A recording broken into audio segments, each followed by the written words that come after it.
So the next step is diversification. Now, just to point out before we get into this one, we are looking to specialize before we generalize. Okay, so back to our cash flow and income being the most important aspect of all of this. Okay, so once we have something solid, then we can look to diversify. Okay, and diversification across investment, is done to reduce the amount of risk that you're exposed to.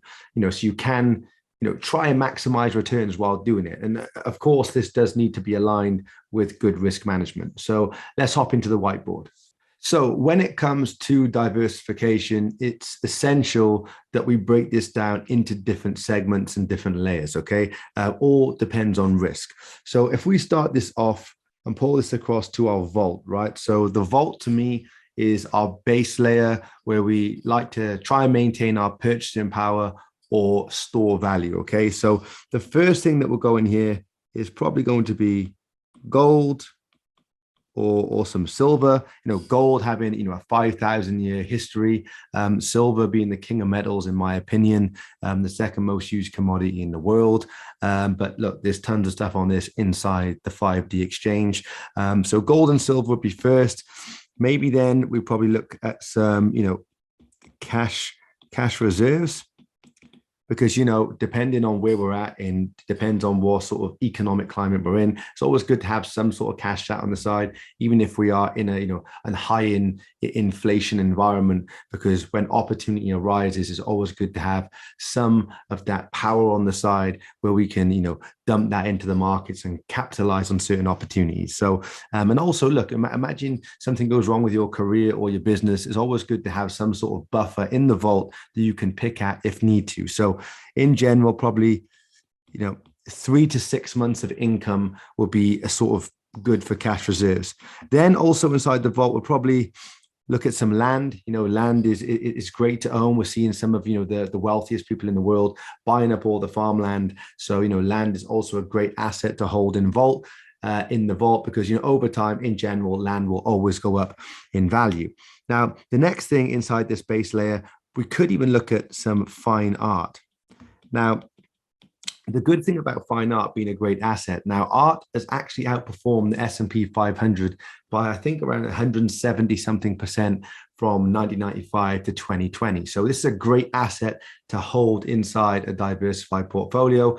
Of course, the barrier to entry is a lot higher than other assets, but this is most likely going to be fractionalized at some point, which is going to make it a lot easier and bring down that barrier to entry as well. Also inside the vault, you probably put in there, some index funds. People like to cost average in to, the S&P 500, the FTSE, the Dow Jones over a long period of time, and, compound those returns. So index funds will be another one that would sit in the vault. And I also think that, you could probably put in here some Bitcoin as well over a long period of time. Obviously, supply is always going to come down. The last Bitcoin being mined in the year 2140, still a long way out, a long-term time horizon to Bitcoin. Cost averaging, just like you would with index funds, could be something else that you may put in your vault or your base layer.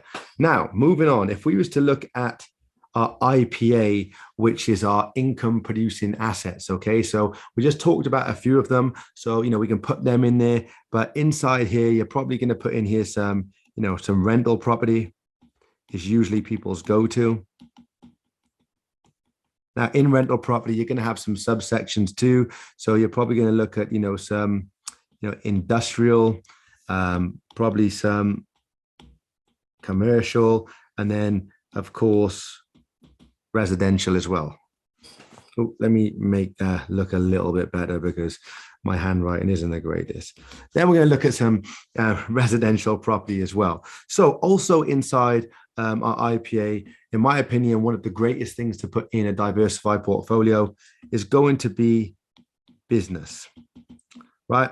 So the reason why business is great, because of course, you're opening this up to then have more income, more cash flow to then diversify further into these assets. And business alone could sit in the middle of this whole thing, and you could use the cash flow that you generate from business to then really filter down through all these different asset classes to build a really solid diversified portfolio. So business to me would definitely be in the income producing assets, because I do believe business is a solid asset. Then another one that we mentioned on the previous video is staking crypto.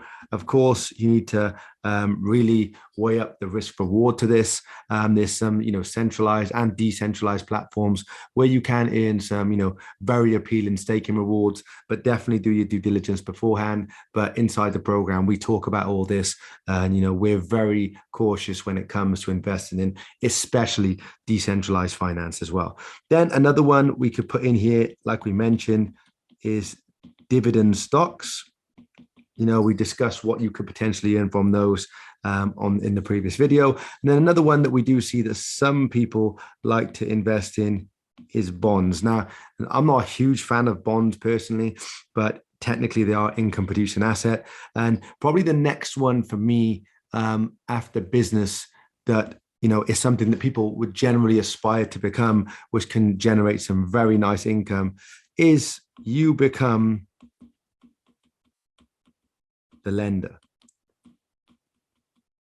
So we live in a world of leverage right now. People like to use other people's money to build investment portfolios, whether it's rental property.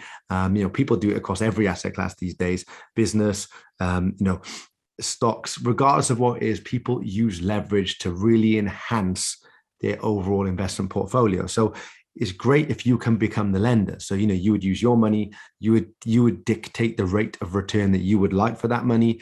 And then people use your money to put into their sort of investment portfolios. And then you take some sort of security over the investment that the person's investing their money into. So being the lender is something for me. Being an income producing asset, that and business fall under the asset for me, because I believe both of them are great income producing assets. Now, moving on, let's take a look at the next one, which we would call our global layer. Now, for me, in the global layer, I think it's more important than ever right now that we get freedom of movement. So I think that multiple residencies across different countries is a great one to put inside your global layer. Another one in here would be, overseas property.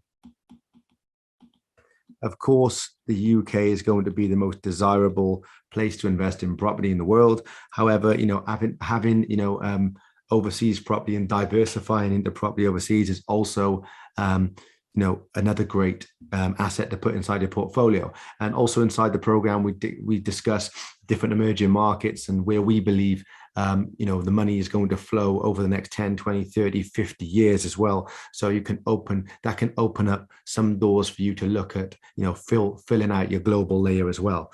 Now, another one could be currencies. Now, something that we discuss a lot about inside the program is, the emergence of blockchain and cryptocurrency.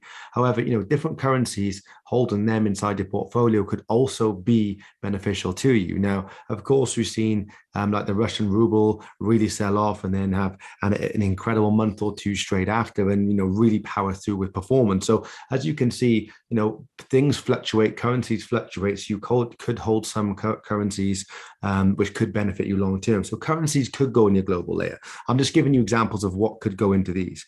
Then another one, like I just mentioned, would be emerging markets. So you could invest in emerging markets ETFs. You could invest directly into emerging markets. There's tons of different things that you could do with this, but these are a few things that you could look at to add to your global layer.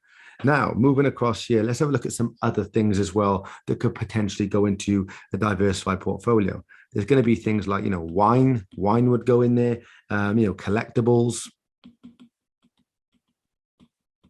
When I talk about collectibles, things that you would never generally feel would go in here is like, Pokemon cards, baseball cards, classic cars. Some of these hold serious value and they are store of value over a long period of time. You could probably put in here some, rare watches. some of these watches get discontinued or there's one of ones, etc. You could also decide to invest in private equity.